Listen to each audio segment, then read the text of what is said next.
Está em Oséias, no capítulo 13, verso 14. Eu os revirei da mão do inferno e os resgatarei da morte. Onde estão, ó morte, as tuas pragas? Onde está, ó inferno, a tua perdição? O arrependimento está escondido de meus olhos. Amém? Essa palavra que todos os testemunhos foram falados aqui hoje, eu quero dizer para vocês: não temas porque o Senhor é contigo. Cada um que está aqui hoje, não temas. A palavra está dizendo: eu os remirei da mão do inferno e os resgatarei da morte. E aí vem a pergunta: onde está, ó morte, das tuas pragas?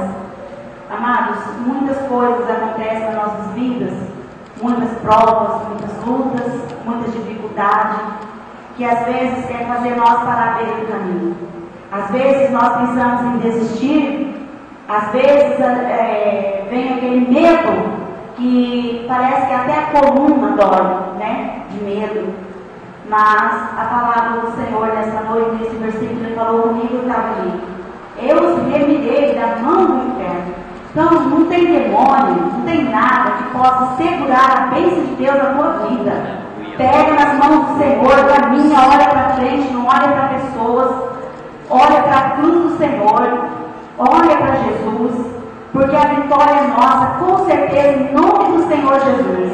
Eu estava ali vendo o pastor Elias cantando, e ele, para pregar a palavra, mas em breve nós vamos ter um grupo de louvor aqui, vamos ter equipamento de som. Amados, eu vejo essa igreja repleta de tudo que precisa, porque Deus vai suprir todas as necessidades e vai nos abençoar mais e mais em nome de Jesus.